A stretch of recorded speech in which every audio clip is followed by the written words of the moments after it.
Hello, everybody. Good afternoon, good evening, good morning, wherever you're around the globe. We're happy to kick off the spring semester of our International Macrohistory online seminar series. And we are really excited to have George Selgin with us from the Cato Institute, who will talk about the New Deal, his new book on the New Deal and the Promise of Recovery. So just to remind people of the housekeeping rules, we go for 40 minutes uninterrupted. If you have something really urgent, put it down in the Q&A and I'll interrupt the speaker. But otherwise, we defer, put your questions in the Q&A and we will have a 20-minute moderated discussion after the initial presentation. At the hour, we officially end the seminar, but we continue for another 15 minutes in an informal way with a speaker. So without further ado, George, the floor is yours. Thank you. Thank you, Nathan. And thanks, everybody, for giving me this opportunity to talk about my book on the Great Depression and the New Deal's role in it. The purpose of the book is to try and answer two questions. One is how did the United States manage to recover from the Great Depression? And the other is what role did New Deal policies play in its recovery? It's surprised me to discover that there was no book that really was specifically devoted to answering these pretty large questions, though there's all kinds of research that helps contribute to the answer. So I wanted to gather that research, take advantage of it, much of it written in the last 20 years, and make it available as part of a narrative of what happened. So let me start by discussing the nature of the Depression in the United States, the severity of it, and the course of it during the 1930s. And here I'm going to start by sharing some slides. I apologize for the quality. I had to take photos from my book because I don't have any of the original files or artwork with me in Spain.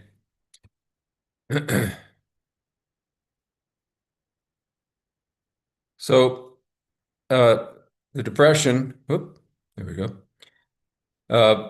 Of course, what we mean by the Great Depression is both the severe contraction of output and employment that took place after 1929 and the very long, slow recovery that followed. That is the whole period until the reestablishment of something like full employment. And here you can see on this slide, I will have to move part of myself covering it, the course of unemployment.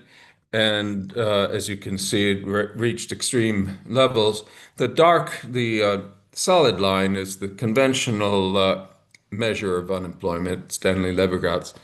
And that shows a peak of about 25% unemployment. That's the very bottom of the Depression, 1933. Some improvement, then an increase again in 37, 38. But even at the end of the decade, according to that figure, you've still got about 17% of the labor force unemployed or on work relief. And that's where the second line comes in, the dotted line. That's Michael Darby's revised estimate. And what it does, and the way it differs from Levergott's, is that he doesn't count people on work relief as unemployed. Now, strictly speaking, of course, Darby's right. People on work relief aren't unemployed. But as I argue in the book, if we're trying to gauge the extent of recovery or progress towards full employment, we really want to gauge how rapidly the economy is approaching full employment without people being employed in emergency jobs or work relief. The New Dealers, particularly themselves, insisted that recovery meant getting people out of those emergency jobs, if that's where they were employed, and into regular jobs, working in the shuttered factories and all that. So, as a gauge of how recovery is progressing, I think the old-fashioned Levergott story or statistics, that's the one that really matters. By the way, it's true that if you believe, as Darby did, that all the people on work relief could easily have gotten private sector jobs if they wanted them, then of course his numbers become relevant or correct even for gauging the progress of overall recovery. But as I point out in the book, and there's a lot of evidence for this, it's really far-fetched to believe that all the people on work relief or any significant number of them, a share of them, could have found regular jobs had they wanted them. And the most obvious evidence against that view is the fact that there are also a lot of people who were not on work relief but unemployed, and their abilities and skills were not any worse. They were not any less fit for employment than the people on work relief. Uh, the next thing I want to show is the progress of the US compared to some other countries, because this gives you again a gauge of just how severe and long-lasting the US depression is. Uh, by the way, in that last slide, at 17% unemployment or on work relief at the end of the 1930s, is a far higher rate than has been experienced in any of the recent crises, downturns. And that's important for addressing the question whether the New Deal managed to end the Depression or at least get close to doing so. This chart shows the U.S. as the lower of the two dotted lines, and it compares the progress of GDP per capita there, starting in 1929 with that in other countries. These are index numbers. And there you can see both the extreme depth of the depression in the United States compared to the other countries in the figure. And you can add a lot of other countries to this, and you still get a similar story where the US has this most severe depression and is also one of the slowest to recover here. Only France is worse off by 1940 than the United States. Okay, so what I want to do is start out by talking a little bit about some of the things that the New Dealers got right, because I want to stress that my book, there are two things that are important about it. First of all, it's only assessing the New Deal as a recovery program. It's not assessing it as a relief program or a reform program, though it was all of those things as well. So my concern is only with the extent to which New Deal policies either hampered or contributed to recovery. And I don't set out, this is a second point, I don't set out to just make a catalog of failures of New Deal efforts to get the economy out of the Depression. I try to also recognize the good stuff, and there was some good stuff. In one of the best programs I talk about in the book, but I'm not going to talk about right now, is the Homeowners Loan Corporation, which had the duty of refinancing large numbers of residential mortgages. And I think it made a big difference and contributed a lot, not just to the well-being of the mortgage holders who got better deals, refinancing deals, but also their creditors, and I think it helped the economy as a whole. This is an example of something on the positive side of the New Deal recovery ledger. The other big item on that side of the ledger, I would say, consists of the steps that the Roosevelt administration took immediately upon gaining office in March 1933, which consisted of closing all the banks, that is the national bank holiday, then suspending the gold standard in order to eventually devalue the dollar, And finally, the reopening of the banks after the holiday and after the gold standard was suspended. All of these things set the stage for recovery. There was no way that you were going to get recovery going unless you stabilized the banking situation and also got the gold standard fetters, as Professor Eichengreen calls them, out of took them off. But there are some caveats here when it comes to putting this on the credit side of the New Deal. The main ones being that these were not planned New Deal steps. The suspension of the gold standard was practically forced upon the Roosevelt administration by the time it took office, by the time of the inauguration, because the banks, the New York Fed in particular, was running short of gold and it actually had requested and gotten a state bank holiday. But what is even less well appreciated is the extent to which the holiday itself and the plan for reopening the banks were Hoover administration concepts that were implemented by Roosevelt. In fact, much of the Hoover Treasury team stayed in Washington to help the new administration implement the holiday and implement the bank reopening plan, which the Hoover team had actually come up with. One of them even was responsible for drafting the famous first fireside chat in which Roosevelt explained what would be happening with the banks.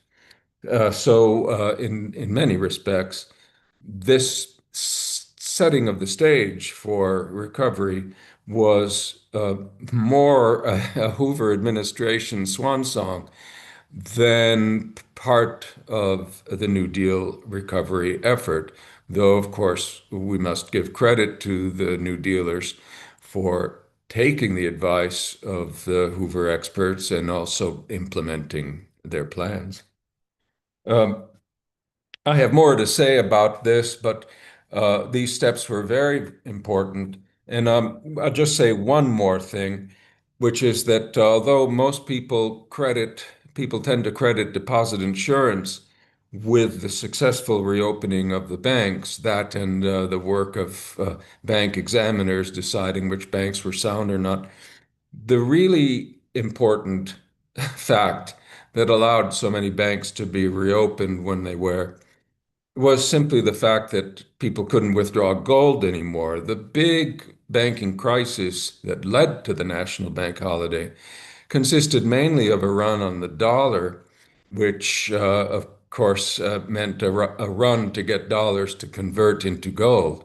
Once that possibility was precluded by suspending the gold standard, gold payments, and ultimately by actually coercing people to bring the gold they'd taken out of the banking system back, which the Roosevelt administration also managed to do quite successfully. Uh, the one of the main causes of bank runs was eliminated. I think the most important cause of bank runs, remaining cause of bank runs, was eliminated. And many of the banks were actually quite sound when they were run upon because it was the dollar that was distrusted rather than the banks themselves. Okay. Well, I want to move on now to some of the bad news about the New Deal's role in recovery. And that bad news consists most of all of what I'll call sins of omission. That is, things that the New Dealers did not do very much of anyway. And I think these sins of omission will seem quite surprising, but to to sum it up, although today and for some time now we think of either fiscal stimulus or monetary stimulus as the main tools for combating depressions and recessions, neither of these tools was made much use of by the Roosevelt administration. I'll start with monetary policy. This chart gives you some idea of how little the Federal Reserve did in an active way to uh, to provide for monetary stimulus. The three lines on the chart show the bills and securities held by the Fed, which is the dot dash line, total bank demand deposits, which are the solid line, plus currency, so that's the money stock, and finally total gold reserves. What's significant is how flat that first dot dash line is, the lowest one on the chart. Essentially, what that flatness means is that the Federal Reserve was not actively adding to its balance sheet, either by discounting commercial paper, which was the main way it made loans to banks in those days, or the equivalent of loan, or by buying securities in the open market. And so it is not actively contributing to the total stock of high-powered money, to total bank reserves, and to therefore the means by which banks might be encouraged to expand their own deposit and liabilities. Now, the dashed line on top, gold reserves, that tells a very different story because certainly by starting in the beginning of 1934, a little bit before, you see gold reserves going up considerably. And this is the main driver of what monetary expansion does take place during the course of the 1930s. But what's behind it? Well, devaluation of the dollar, which finally took place in 1934, has something to do with it.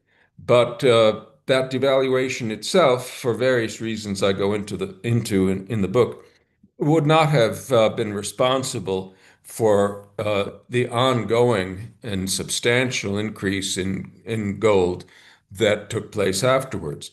What's driving that most of all is war jitters in Europe.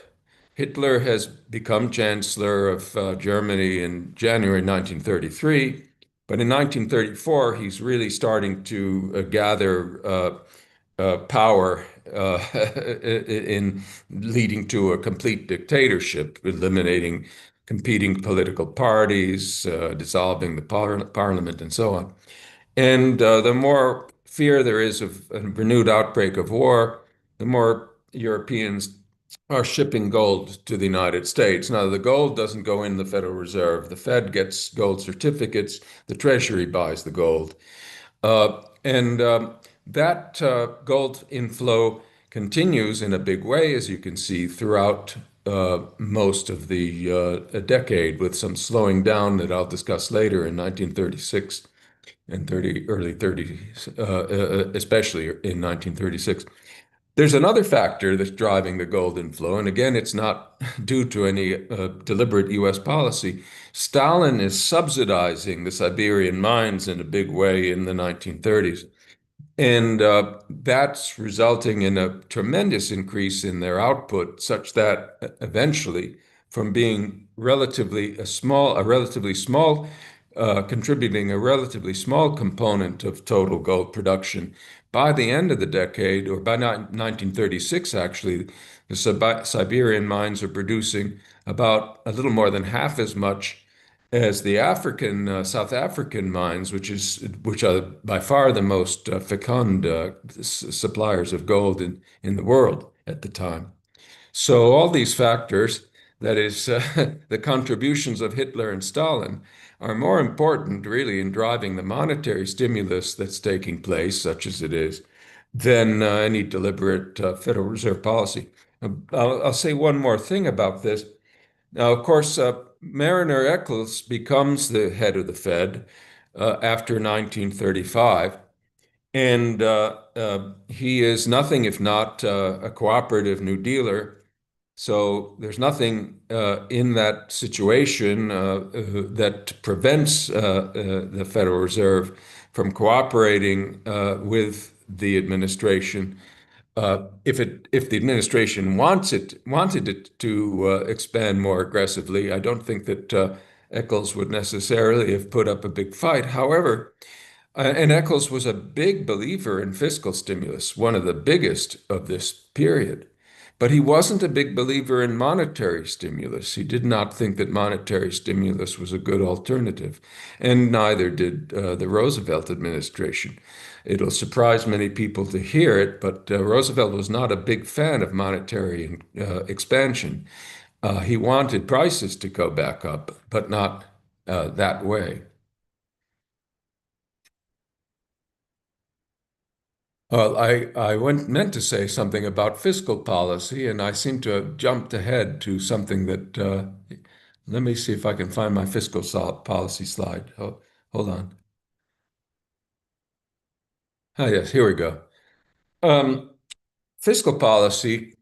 Here again, you would expect, or many people think that the New Deal was an experiment in Keynesian style fiscal policy. But actually, the deficit spending during the New Deal was not particularly impressive. It's true that the government spent about twice as much as it had spent during the Hoover administration, and that Hoover spent more than preceding presidents, at least when the Depression broke out. But it's also true that the New Dealers did a lot of taxing because they didn't want deficits to be any bigger than necessary. They tolerated deficits to the extent that they were necessary given their desire to provide plenty of relief spending. But the New Dealers, including Roosevelt, were never Keynesians in the sense of believing that deficit spending per se was a factor that would contribute to helping to end the Depression. On the contrary, they felt that deficits undermined the government's credit and otherwise had a negative effect on the recovery. The one big the result of all this is that the actual magnitude of deficit spending shown in this chart negatively, because the solid black line here shows the actually shows the surplus, but since it's below zero, that most of those periods are deficits, but they're not very large, certainly relative to the contraction in GDP, which is shown in the dot dash line. And that gives you some sense already of the fact that there's not going to be a lot of oomph to this deficit spending relative to what's required and to what Keynes thought was necessary at the time to really contribute a lot to combating the Depression. In fact, the most significant deficit during the New Deal, the one with the greatest oomph, took place in 1936. You can sort of see it in the chart. It's where the dot dash line crosses the solid line. That is due to a veterans bonus paid that year, which significantly was all paid at once. So it's a lot of money, not just in terms of initial appropriation, but in terms of what's put out into the economy. But that bonus bill, which had been around for quite some time, many efforts were made to pass it in previous administrations, was passed over Roosevelt's veto, and so can hardly be considered a part of the New Deal. Roosevelt remained a consistent fiscal conservative all this time, all this time. In 1938, after the debacle of the 37, 38 downturn, uh, Keynesians became increasingly influential in the administration, or Keynesian thinking, and some of them managed to get him to agree to a bigger spending bill in 1938 than he would have otherwise. But he never really bought into the idea that deficits were desirable in themselves. And in every way he could, he tried to limit them. And this was the case right until World War II broke out. And then, of course, his attitude changed. But once again, just as during the 30s, he was willing to tolerate deficits to the extent that they couldn't be avoided to provide for relief. When the war broke out, he was willing to tolerate them because they couldn't be avoided when providing for the military needs of the United States. So anyway, not much fiscal stimulus. Okay. Uh, that's the errors of omission, if you will, not much monetary and fiscal stimulus. And whatever monetary stimulus there was is coming from gold, hot money, so-called, pouring into the country. There were also, of course, important errors of omission. And the principal errors uh, consisted really of the whole strategy that the New Dealers embraced, initially at least, as their alternatives to fiscal or monetary stimulus. Recall I said that Roosevelt wanted prices to come back up. He saw it as an essential part of the recovery process that prices should be restored to their level sometime in the 1920s, mid-1920s or so. But he didn't believe in achieving that goal through expansion of aggregate spending or aggregate demand. Well, how else could you do it? You could do it by restricting aggregate supply. And that was exactly the aim of the two pillars of the New Deal recovery program, the Agricultural Adjustment Act and the National Recovery Act, both of which sought to increase prices by restricting production. The Agricultural Adjustment Administration actually paid farmers to plow under their crops and then not plant as many crops and to kill a lot of livestock. All of these things restricted output and to that extent raised agricultural prices. The NRA was a deliberate policy of industry cartelization, where the different industries were supposed to put together their own codes for prices and other things, with the aim of boosting prices by restricting output.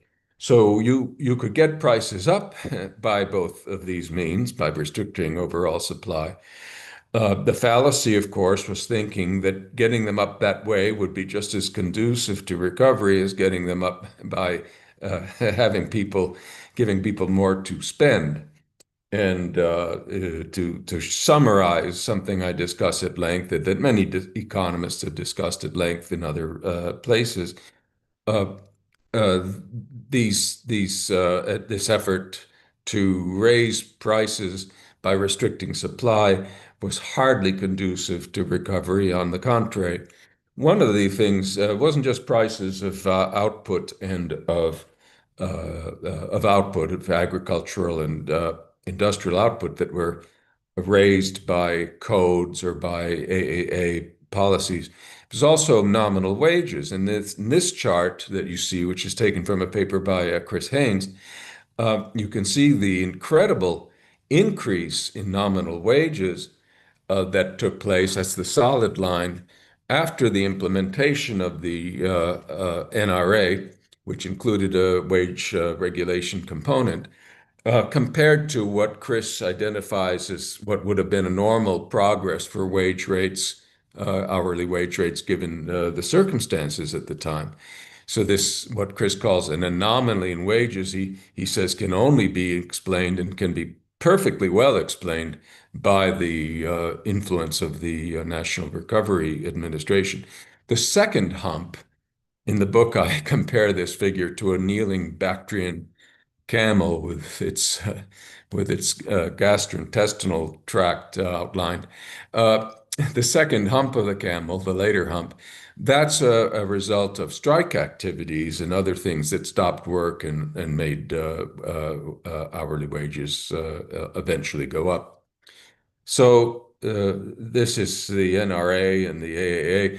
Here's a chart that gives you a better idea, in light of the things we've just said, of the overall progress of recovery in the 30s and the influence of some of the various factors and policies that I've been talking about. You see the pre-NRA period, which I define as pre-August 1933. The NRA was passed several months before. However, most industries had not developed codes as late as August 1933. Only a handful really did.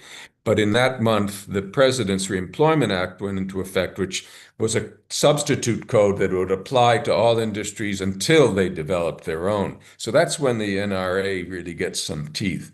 So prior to that, you have, of course, the economy continuing to deteriorate.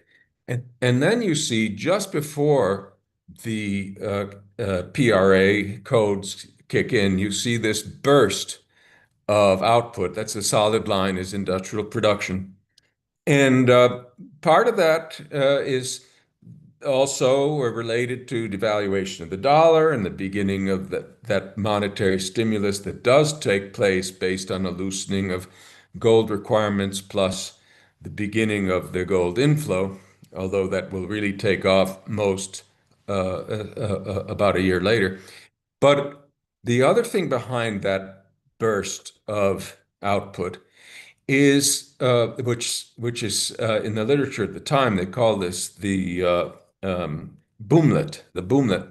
The other thing behind the boomlet is, and I'm gonna be wrapping up pretty quickly.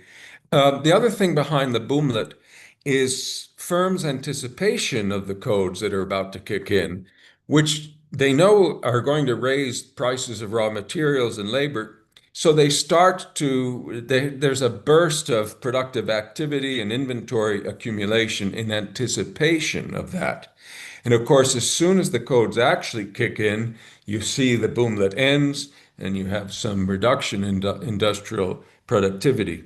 So it's a big mistake to gauge the success of the New Deal by the pretty impressive brief recovery that's taking place at the very beginning of the New Deal in after the passage of the NRA, which is pretty early, but before the actual codes become important. Now, when the codes become important, things slow down. And you have a rather up and down movement of industrial production, but no clear trend. And that's so, even though the gold is starting to pour in. And the reason why that's so is because the NRA codes you have a certain growth in demand taking place thanks to the gold, not to other policies. However, it's all being absorbed, as it were, in higher prices and wages mandated by the NRA codes. And so it has that much less effect on output and employment than it might have had. And by the way, what improvement in employment took place during this time is almost all so-called work sharing. That is, numbers of people employed are going up and standard measures of unemployment are going down. But during this period, it's mostly a result of a work sharing program so that existing jobs are being split up into more employees. If you correct for that, you actually don't have any gain during this time. Well, I think, as all of you know, the NRA is eventually struck down.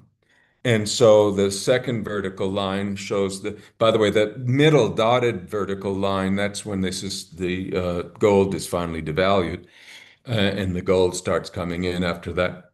The second vertical line is the end of the NRA. And now you have the ingredients for the gold input and increased demand due to it to actually start to actually be reflected in growing output and falling unemployment.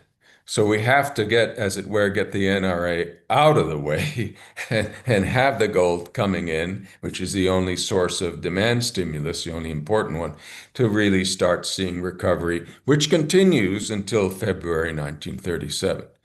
So you might say that the active New Deal policies, the active program for boosting recovery or promoting recovery is actually you have to actually get rid of that in order for real recovery to start. I haven't said as much about the AAA, but it also there's no evidence that it contributed positively to recovery.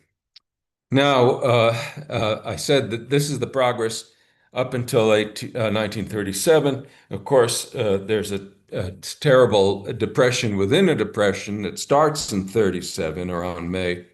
and continues through 1938. Shown in this chart is the second depression, very sharp, very severe. It's so severe that it undoes a great deal of the gains that took place beforehand. And here too, New Deal policies, New Deal errors of commission appear to have played a major role very quickly, because many of you will know this. And I have to talk about in the last 5 minutes how the Depression finally ended. But a combination of two policies. Well, the government was really concerned about all that gold, all that hot money coming in, and they were worried that there would be excessive inflation, stock market speculation. By 37, they're thinking the depression is about to end, that they're getting close. And so they are, as it were, they are jumping the gun and thinking that inflation might become a problem. So they put the brakes on monetary growth by doubling reserve requirements at the Fed, and at the same time, more or less, sterilizing gold inflows at the Treasury, all of which contributes to a collapse of demand, or ceases the growth in demand ceases completely, and you have the Roosevelt recession. So Keynes is supposed to equipped at the time about U.S. policymakers that in worrying about inflation at a time when prices were still way below their levels in the 1920s, they they dared not, they feared that for which they dared not hope. Okay. Now, there are two main explanations for how the United States finally did recover, and I got to cover them very quickly. The first one, I think the charts we've already seen put paid to it. It's the idea that the New Deal ended the Depression. It's a popular claim, but it's simply not true.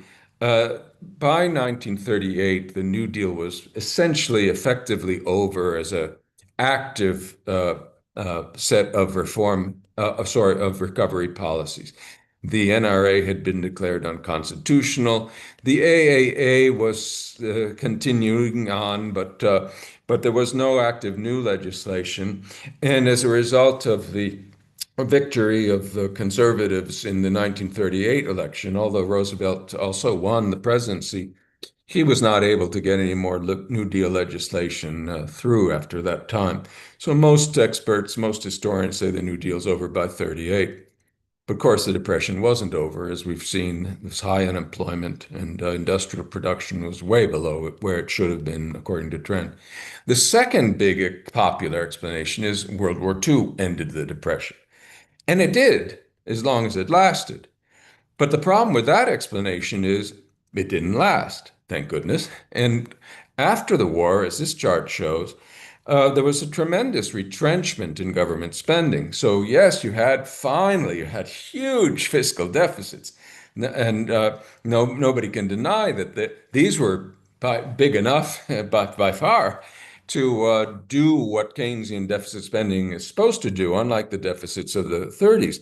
But after the war, the government steps back, reduces spending as a share of GDP or GNP. It pretty much comes down to close to where it was before the war.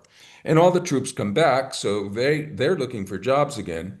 And Keynesians in the administration and elsewhere were predicting that unless the government took steps to up its peacetime spending, and otherwise provided employment for all these soldiers and others coming back, that there would be another outbreak of unemployment as bad, or according to many predictions, far worse than was the case just before the war.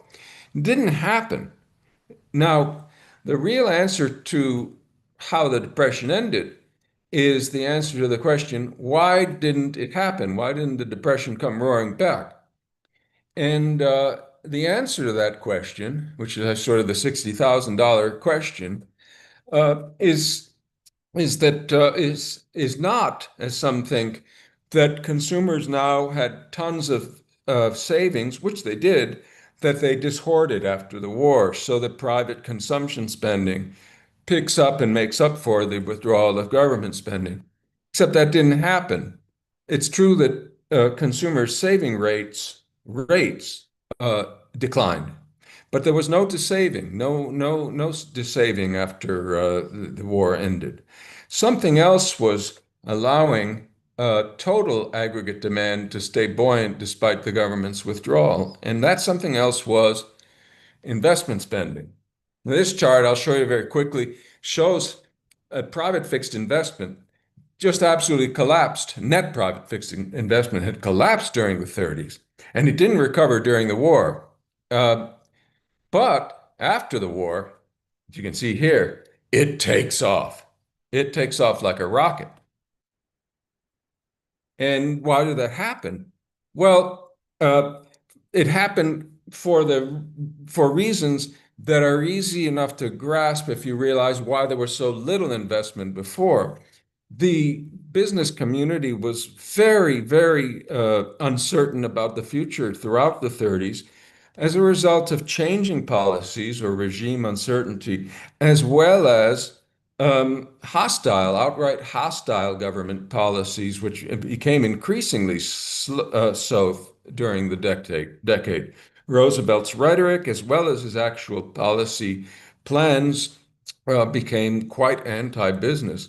And you can read all sorts of testimony, not just from businessmen, but from Keynesians, from Keynes himself, from others in the administration, from Democrats, from Republicans, from socialists, saying that this is having a chilling effect on businesses and making them unwilling to invest in the future. We also now have studies that show that a wait and see attitude under such circumstances is far from irrational. But during the war, and now I'm going to shut up, the big change that's important does take place during the war, but it's not just the spending, which, as we've seen, gets cut back. It's the change in attitude of government towards business, which does an about face, a radical about face, because suddenly the new dealers decide that they need business cooperation to build the B-17s and to supply other war material, because they're relying on the business community, on capitalism, as it were, to fight the war, essentially on the material side. And so you go from what had been a hostile relationship to a very cozy relationship that results in the animal spirits, as Keynes would say, smiling again on businessmen, or if you want to put in more prosaic terms, businessmen once again feeling that they can invest and expect to reap the profits from investment. And so they start to borrow again in a big way. They dip into their retained earnings, and you get the takeoff that you see here, which continues, by the way, more or less for some time. And that is the end of my talk. I know that questions are more important than than my going on. So appreciate your attention, and I'm happy to entertain those questions. Well, thank you, George, for a great and interesting talk. I think I think we already have a couple of questions in the Q&A, but I will let a few of them pile up. Maybe just kick off with here's my prerogative as moderator to ask one or two questions to kick it off. So essentially, just to refine the argument, is it so there are two issues. One is the not enough is saying that monetary policy, so that's echoing a little bit Friedman, maybe extending it, that if we think about the Bernanke versus Friedman, bank intermediation versus the monetary policy, so you're putting another, more emphasis on sort of the monetary policy that didn't do much, as that's kind of a version of the Friedman, and then with the New Deal. So the argument is twofold, as I understand it. One is that not enough was done in terms of what would be classic Keynesian mechanism, increasing deficit, increasing government spending, etc.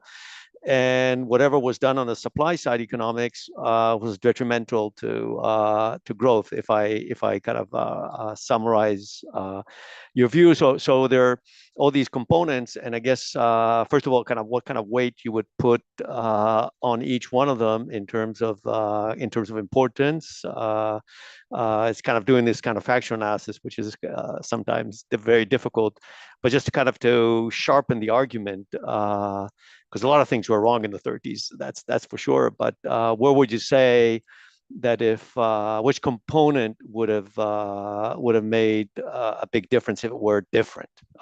So more fiscal spending together with the supply side would have been okay, or if you didn't get out of the supply side, even a lot of spending wouldn't work out, or if you pump in more money and given the lack of fiscal, I mean, which one of them you would? I'm trying to kind of pin you down on one of those arguments. It's a good question, Nathan. And as you suggested, it's not easy to answer. It's very hard to answer because if you think about these two prongs of what went wrong with the New Deal, one of them is not doing enough to get aggregate demand to grow, either through monetary policy, a deliberate monetary policy, or through fiscal stimulus. The other, though, consists of supply side policies that have the effect of making any kind of growth and demand less effective in spurring production and employment because it's exhausted in higher prices. And so it's less able to result in greater hiring and greater output. So either relaxing either of those wrong policies or imagining them away will improve things. Without the NRA, for example, we would have had more progress toward recovery in the 1930s, especially in the period leading up to 1937. We wouldn't have had that dead period that we had instead. Uh, but of course, since the fiscal and monetary stimulus was limited, since the only really important source of aggregate demand growth, monetary growth, was gold inflows, it would have been far better and far more effective to supplement the gold inflows with greater expansion, with greater Fed purchases of securities in the open market, which it was certainly free to have done after going off gold, or greater discounting, though that would have been more difficult because interest rates were already very low. But Fed could certainly have engaged in more open market purchases, including long-term bonds in principle that could have been doing some QE.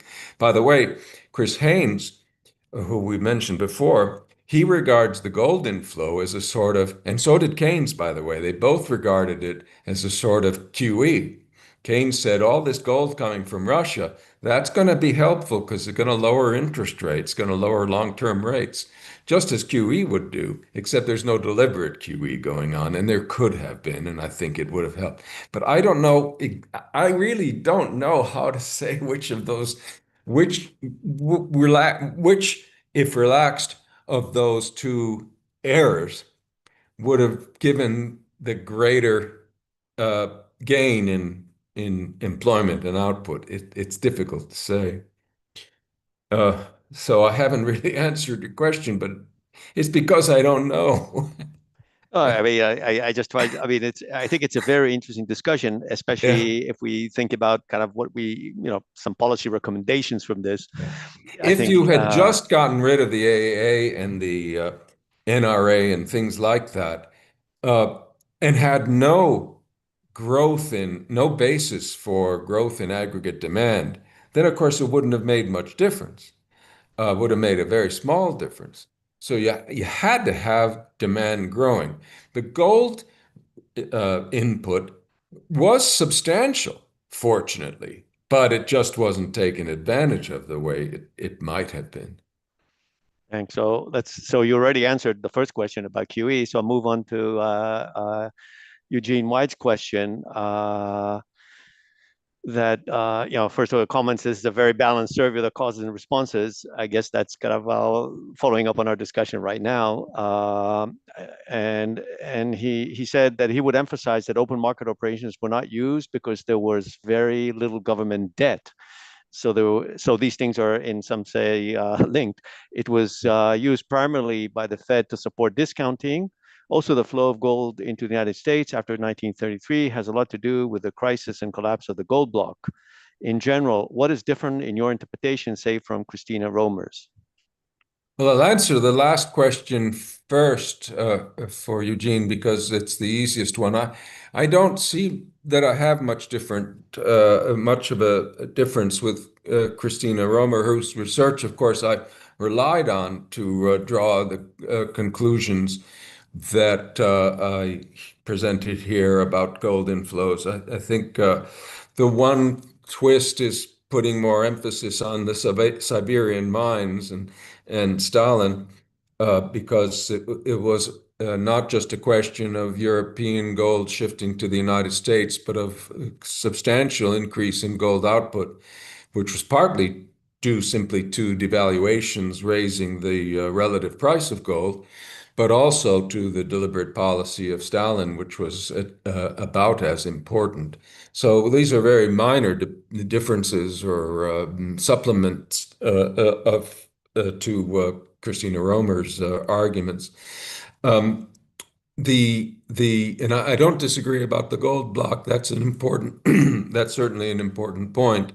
So that's another way to supplement Romer's uh, presentation that I haven't taken advantage of. And I would in the future if I have an opportunity.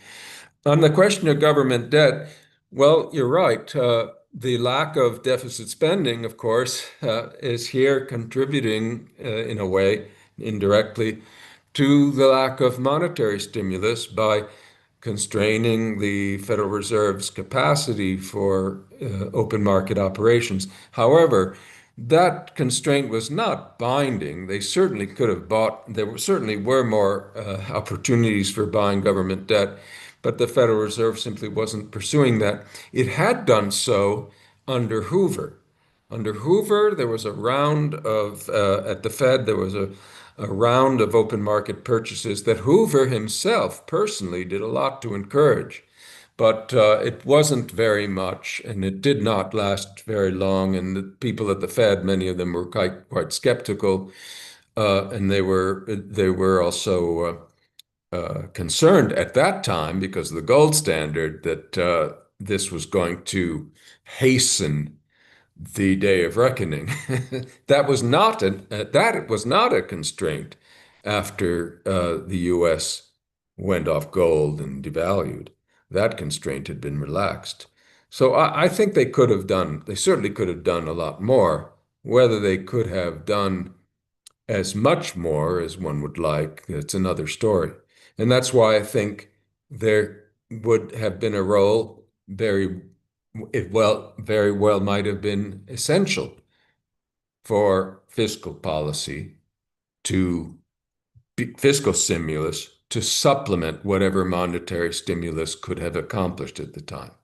And that's why I don't rule out that I don't say they should have just relied on monetary stimulus. I think Milton Friedman might have been more inclined to take that point of view than I am, precisely because I understand that there were some limits to the Fed's capacity, had it wanted to engage in the sort of quantitative easing that we now know it's capable of engaging in, or even in even in any substantial expansion of its security holdings. Thanks. So we have a question from Matteo Pastrello, who basically asks whether the Austrian approach of doing nothing would have been the least bad one in terms of policy responses, given what was done, of course. Well, look, I guess a lot depends on what doing nothing means, but if it means not making any effort to expand aggregate demand to stimulate spending, which is one version of it, one that one encounters among some of the Austrian economists, then I think the answer is it would have been a very bad policy. I think there's no question that the collapse in aggregate demand was the proximate cause of the collapse of output and employment, and in a world where you have many outstanding debts and a number of and prices that are sticky, you can't rely on the adjustment of prices downward to get you out of trouble. And you certainly can't rely on it if you've got programs and policies and unions that are preventing prices and wages from going down or trying to make them go up, which is happening. So no, I don't believe in a do nothing policy in times like this. By the way, I think you can be a perfectly good free market person if that's your thing, and say that because remember we have a monetary system and a fiscal system. These are government arrangements, for better or for worse. And what you really want, what I would say is, we want the banking system to behave the way a good banking and monetary system would. And a good banking and monetary system responds to people's desire to hoard money by creating more of the stuff. That's what good intermediation does. Now, we didn't have that. We didn't have a system that you could rely on to automatically compensate for the reduced velocity of money by expanding the nominal stock.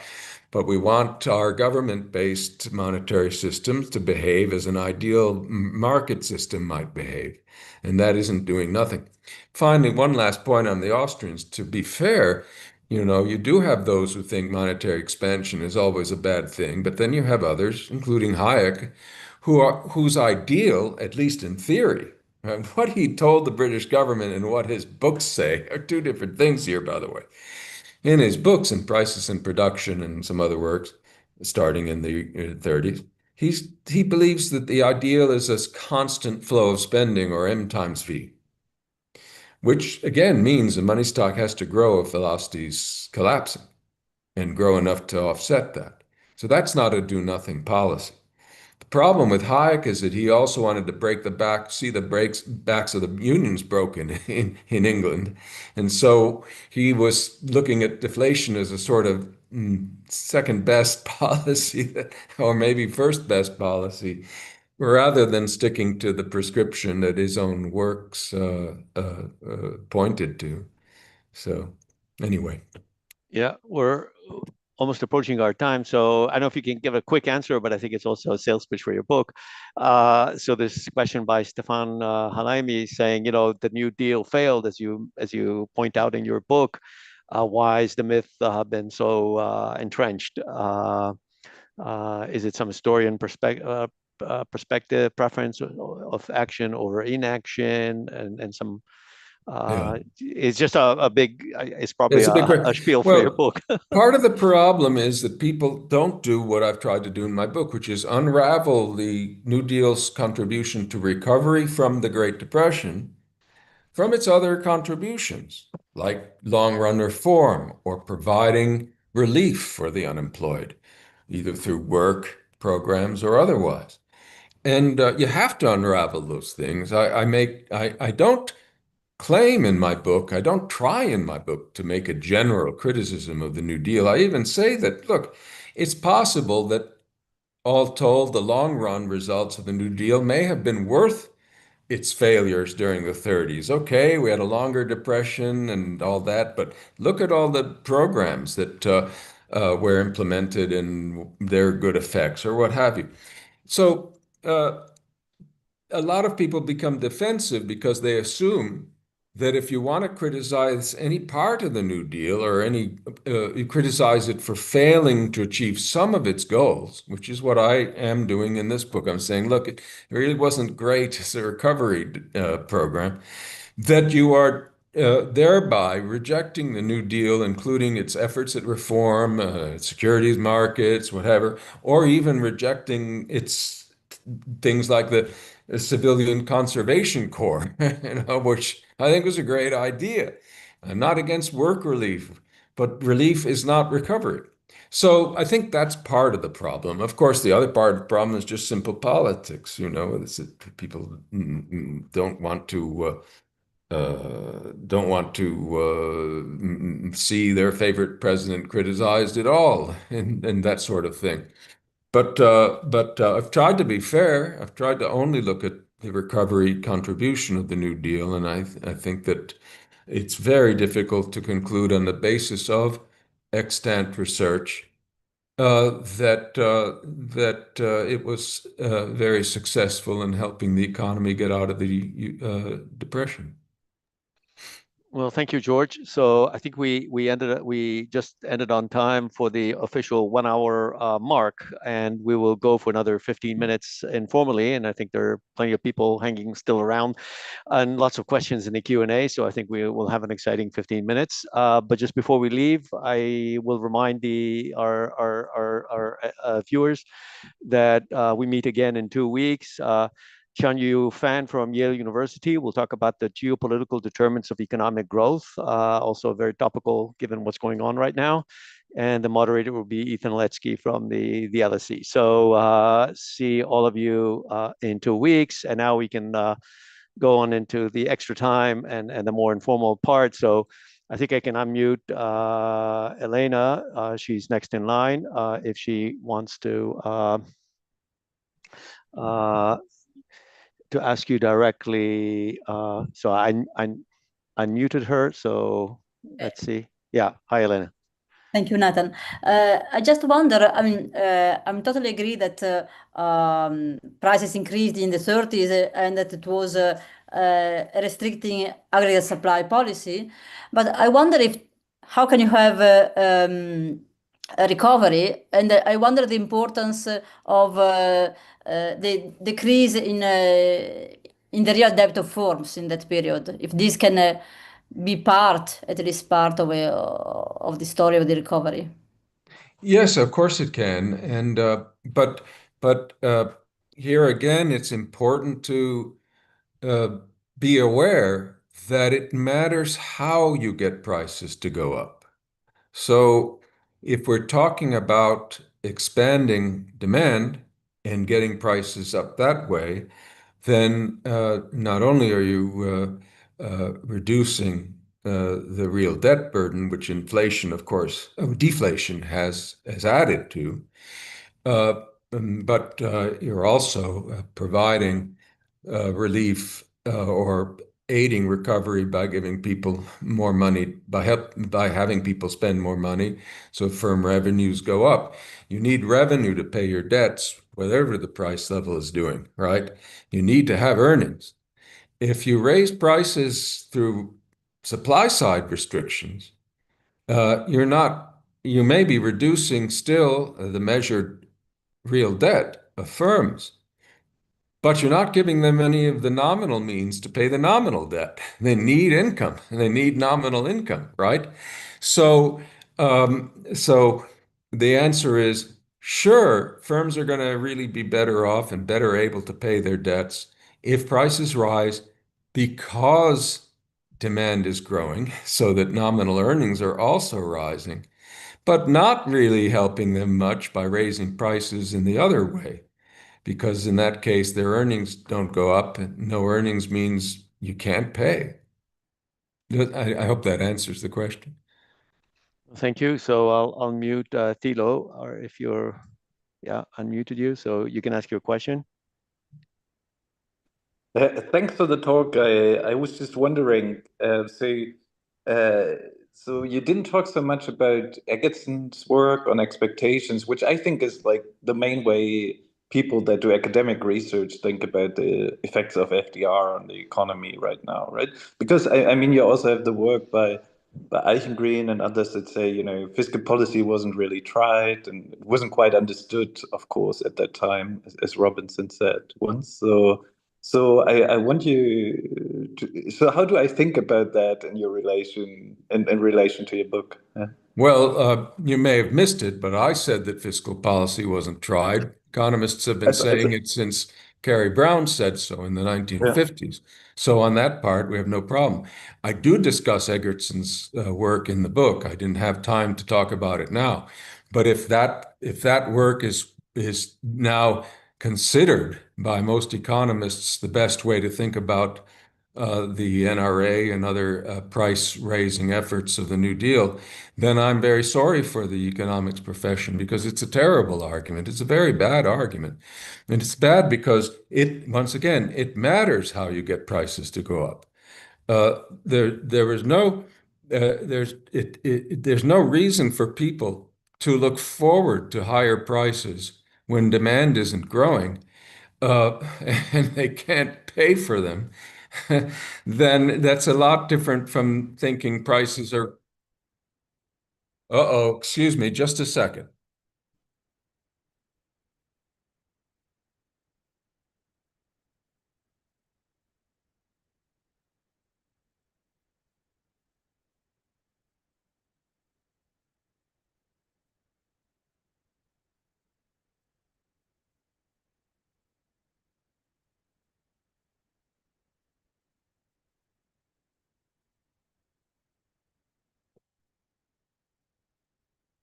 Sorry about that.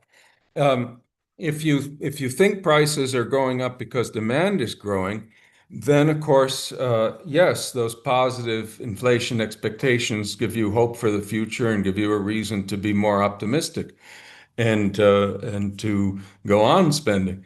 But if all you but if what you think is happening is that codes and other restrictions on output are going to raise prices, that's not anything that should buoy people's expectations for the future. You can think of this in terms of interest rates as well. The demand side, yes, you're lowering through inflation, you're lowering the real interest rate, only if you're not uh, having supply side policies that raise the real interest rate themselves, other things equal. So I think Egerton actually does a real disservice by coming up with what's really not, it's the exception to the rule. This is the dog bites man argument. He's the only economist who defends the NRA through what I consider to be a too clever argument.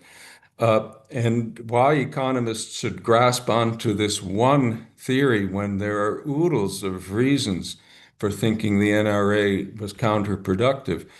The only one I can think of is that they have a tendency to think that whatever's the latest must be the best. Anyway, I criticize the argument at some length in the book, and I welcome anybody to look into those criticisms. Thank you. So I'll mute Oh, I just Patrick. wanted to, sorry, Nathan. I just wanted to say sorry. I was 3 minutes late, so I missed that part. So thank you. Okay. Okay, so I'll try and unmute Patrick.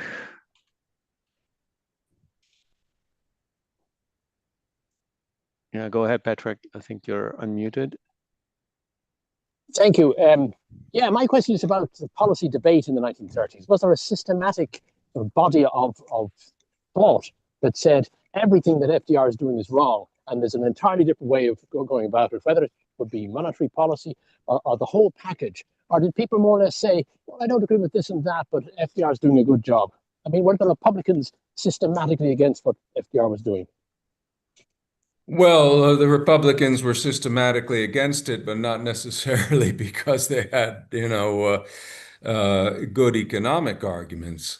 They attacked Roosevelt's deficits in the same way that he had attacked Hoover's deficits, for example. But there were many people who were arguing for greater fiscal stimulus. Plenty of those. It wasn't just Keynes. Well before Keynes, America had plenty of its own homegrown advocates of countercyclical fiscal policy by the 1930s, and they were making pretty straightforward arguments that there was more need for fiscal stimulus. There was less of a movement or organ or a coherent set of debates about monetary policy and monetary expansion, as far as I'm aware. But on fiscal policy, you had a pretty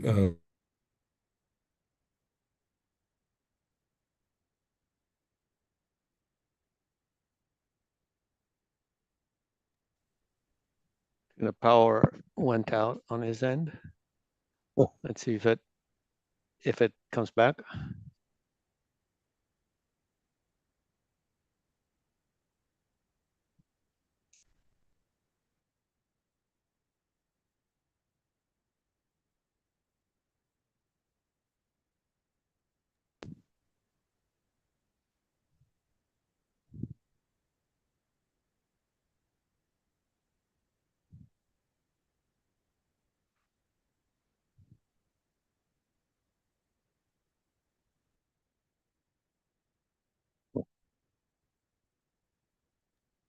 Oh, wait another minute. I think the power went down, went out. Let's see if George join us.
Yeah, I guess we have a technical error on George Selgin's side. I think there's a power outage